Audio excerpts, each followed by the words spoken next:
Benvenuti alla serie di podcast realizzati nell'ambito del progetto Star Grow, cofinanziato dal programma Single Market Program della Commissione Europea. Buongiorno e benvenuti alla serie di podcast realizzati nell'ambito del progetto Star Growth, cofinanziato dal programma Single Market Program dell'Unione Europea. Sono Federico Mazzara, Project Manager di Accademia IRSEI e oggi con noi abbiamo Luca Ricchi di Freeland.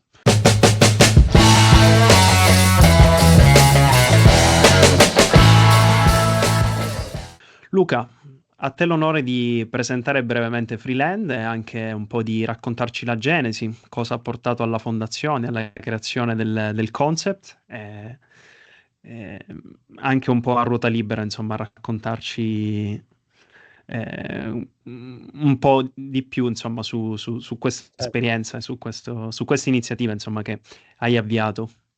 Certo, grazie Federico e grazie per l'invito. Allora io sono appunto Luca Ricchi, CEO e co-founder di Freeland. Freeland che cos'è? È una piattaforma che permette alle persone di riconnettersi alla natura attraverso delle mini case, una rete di stanze, come le chiamiamo noi, che hanno la particolarità di essere scollegate e mobili e che noi posizioniamo in contesti ambientali immersivi, come ci piace definirli, in maniera tale che le persone abbiano un po' quell'esperienza appunto di contatto con la natura che insomma è diventata sempre più rara, no? Vivendo nelle città, vivendo un turismo che negli anni passati era un turismo diverso da questo.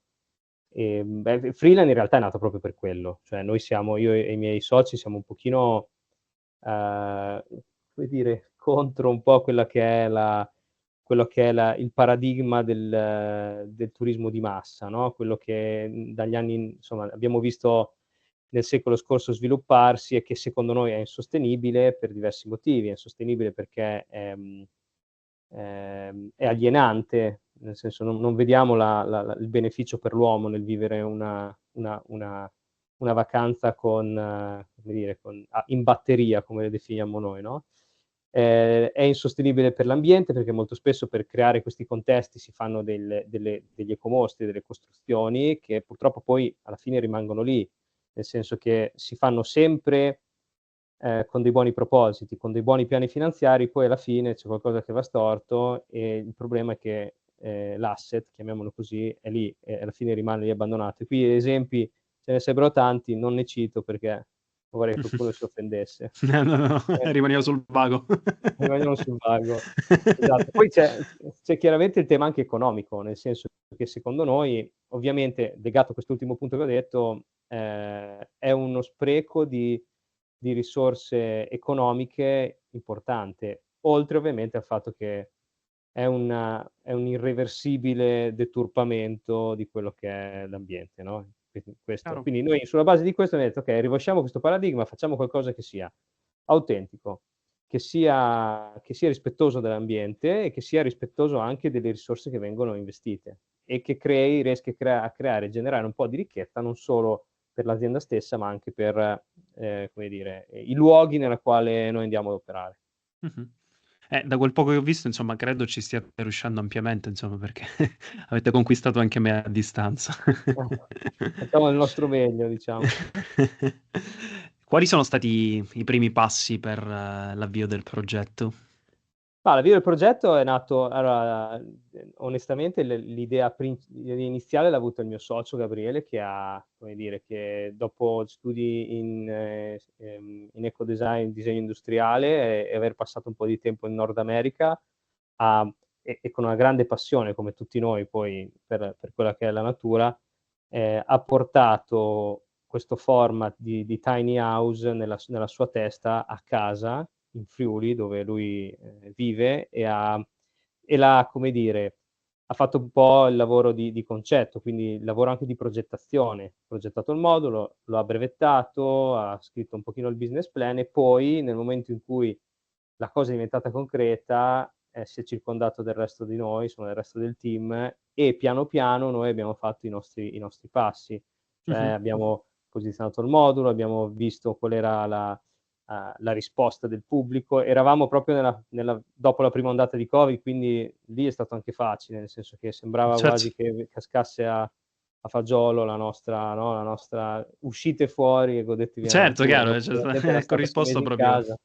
Certo. Però abbiamo visto che nel tempo come dire, l'interesse è rimasto, quindi abbiamo costruito il team, abbiamo iniziato a allargare, no, e a aggiungere stanze al nostro parco, alla nostra rete e insomma adesso siamo pronti in realtà poi per cominciare a diffondere in maniera un po' più rapida e veloce nel resto d'Italia, proprio perché la domanda c'è e quindi insomma siamo contenti di andarla a soddisfare.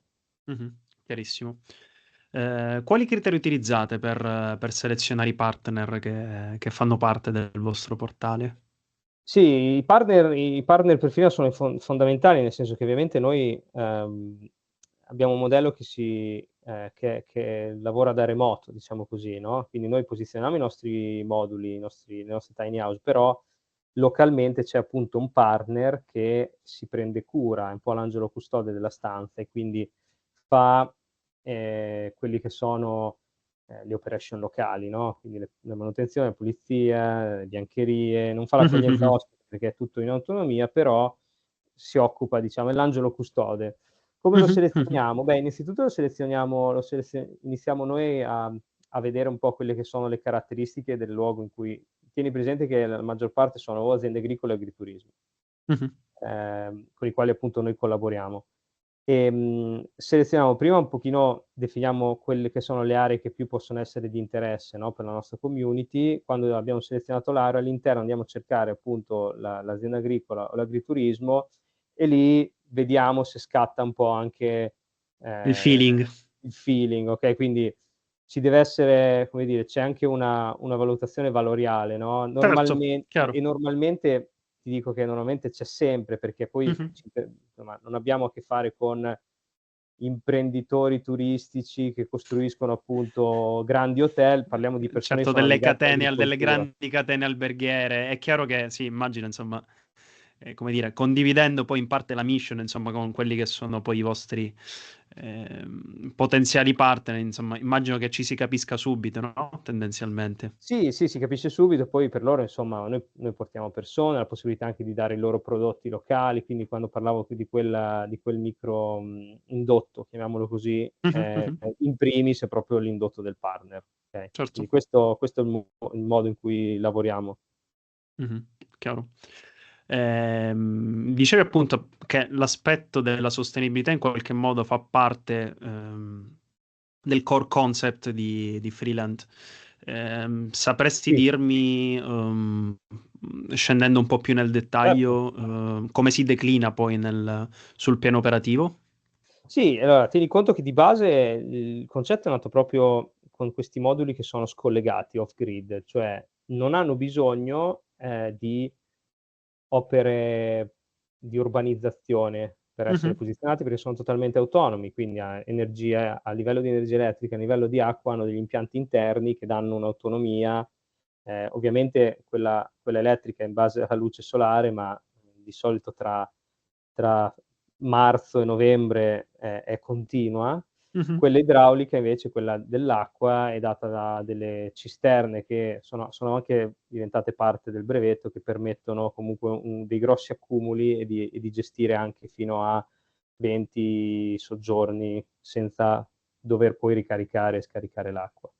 Mh-mh, mh-mh. Quindi consumo di suolo 0. Questa è una cosa importantissima perché, come dicevo prima, la reversibilità era una parte importante. Noi possiamo anche stare in una destinazione, in un luogo diversi anni, ma nel momento che poi andiamo via, perché siamo reversibili, non c'è traccia, non c'è è Certo, è impatto tutto come zero. prima, tempo un mese che le strisce magari delle ruote, vanno via sull'erba e praticamente non c'è traccia. Ecco, questa Mh-mh. la leggerezza quindi della nostra insomma, del nostro essere lì.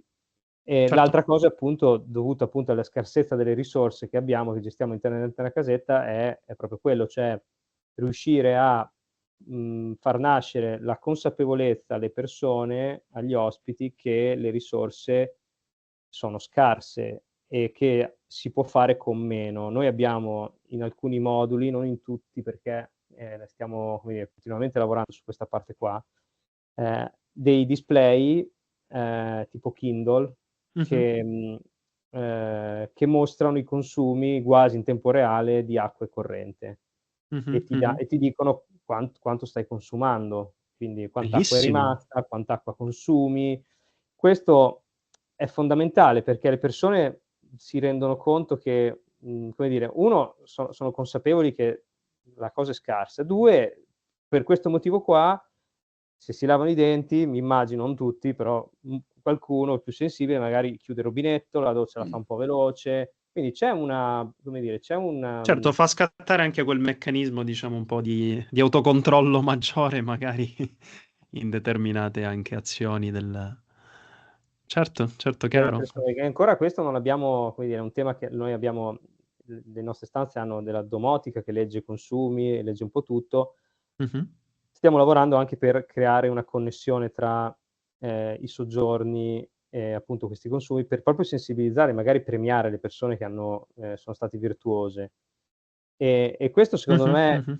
come prima di insomma di imbarcarci in Freeland, io non l'avevo pensata, ma mi immagino che anche nel nel day by day a casa propria, un dispositivo che effettivamente ti dice quanto stai consumando, no, semplicemente ti informa che oggi hai consumato, non so, 50 litri in più di ieri e ti chiedi il perché, ehm, Sì, sì, sì. sarebbe probabilmente un elemento, un qualcosa che aiuterebbe a veramente come dire, a usare le risorse in maniera un pochino più consapevole, evitando gli sprechi, ecco. Sì, sì, sì.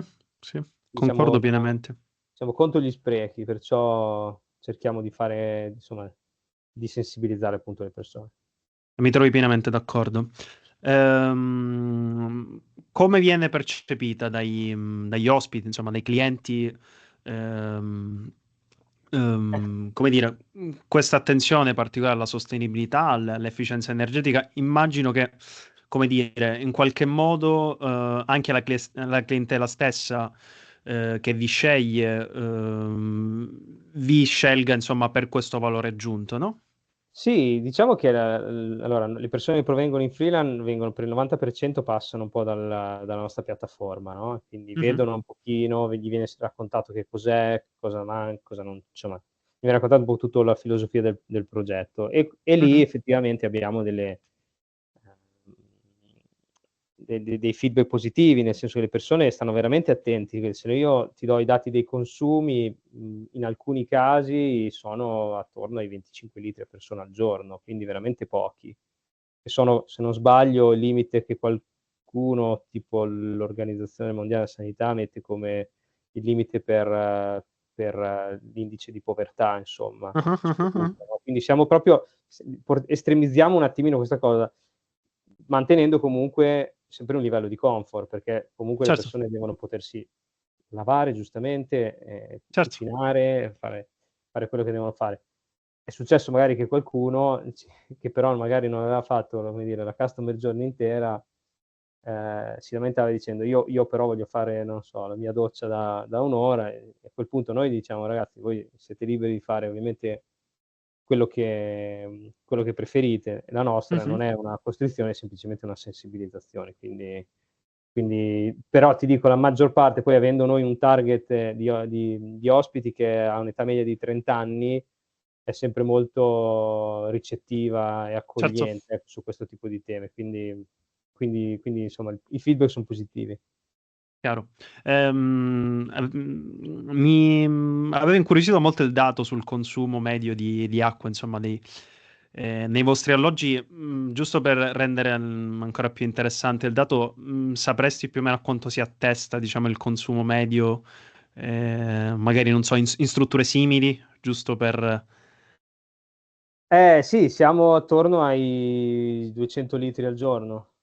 beh, praticamente il Siamo assolutamente, come dire, fuori scala se vuoi, cioè sì, sì, sì, sì, sì, appunto, sì. è una riduzione importante, e come dire, secondo me sono dati che io suggerirei di prendere in considerazione anche ai miei colleghi che fanno magari, appunto, ospitalità più tradizionale, Mh-mh, perché mh-mh. comunque risorse sono scarse, cioè sentiamo parlare, sempre di molto di siccità, no, mi viene in mente insomma paesi e regioni che in questo momento magari soffrono, come la Sicilia, no, dove Certo. l'acqua è scarsa, dove purtroppo ci sono le insomma, molta acqua viene persa anche dalle tubature, quindi noi abbiamo anche quella cosa lì, l'acqua che viene messa dentro, poi dopo non viene dispersa, perché le tubature sono al massimo di 3 metri e sono Certo, sotto controllo.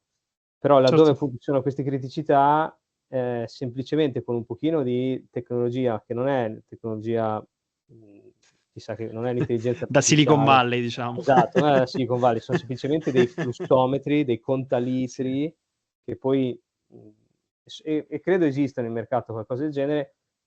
Ecco, questo dare la consapevolezza è per loro, secondo me, insomma, per questi operatori un modo, sia di sensibilizzare e quindi di aggiungere un pezzettino al bene comune, diciamo così, sia anche banalmente un risparmio di costi, perché Certo. poi, corrente e acqua hanno il loro costo e soprattutto, appunto, aggiungo, dove è scarsa significa sopravvivenza, significa che tu non devi chiudere la struttura ricettiva, perché magari hai il tuo bacino, hai il tuo, deposito di acqua e, con queste poche operazioni e azioni riesci a fartela bastare per garantire comfort ed evitare gli sprechi, Certo, chiarissimo.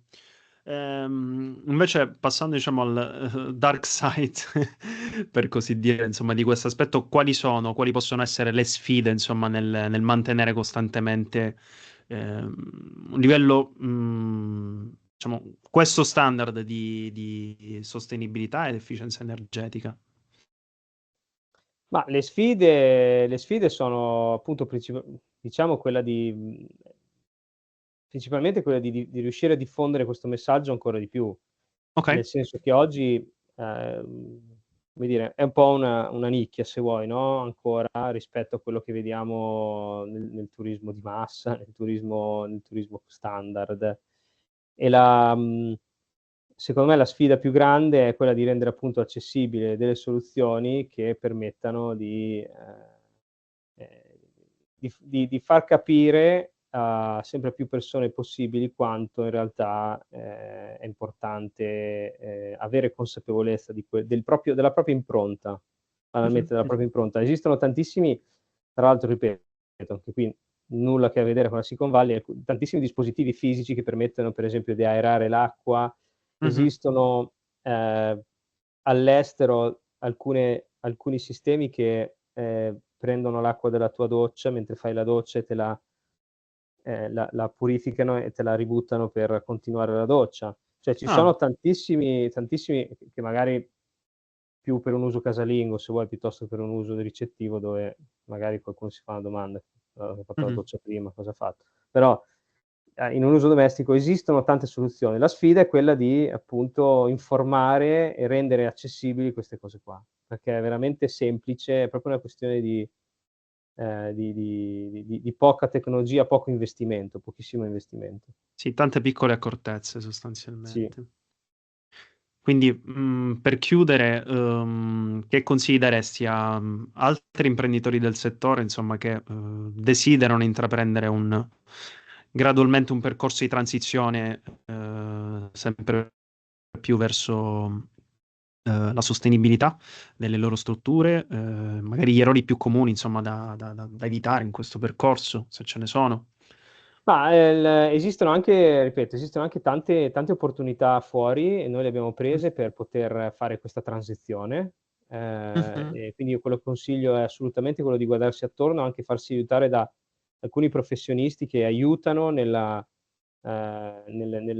compilare, nel fare queste domande, e dopo ovviamente aver pianificato una serie di interventi. Quindi i passaggi sono: pianifichiamo che cosa possiamo fare, cosa vogliamo fare, cerchiamo le risorse, perché non tutti hanno le risorse disponibili da fare investimenti, ripeto, non sono grandi investimenti, però qualcosa c'è da fare, e poi mettiamo in pratica la cosa. Ecco, gli errori da fare, l'errore anzi da non fare è quello di sottovalutare questa cosa qua, Mh-mh. perché, anche i dati insomma lo dicono chiaramente, le persone sempre di più stanno attento a quella che è la loro impronta, perciò devono farsi trovare le persone e gli operatori, i miei colleghi devono farsi trovare pronti nel momento in cui questa cosa diventerà non un nice to have, ma un must, e a quel punto bisogna essere preparati e pronti. Certo. Ma io direi che sei stato abbastanza esaustivo su tutto. Grazie mille Luca, desidero ringraziarti anche a nome dell'intero consorzio Star Growth per il contributo apportato, progetto che ricordiamo essere finanziato dal Single Market Program dell'Unione Europea.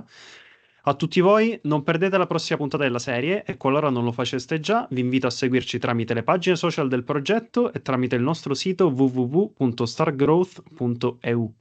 Alla prossima! Grazie Federico, buon lavoro. Grazie a te.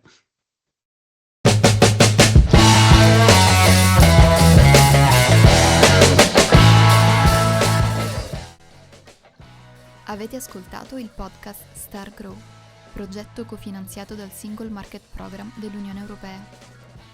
Ascolta tutte le puntate seguendo i nostri canali e il sito web www.stargrow.eu.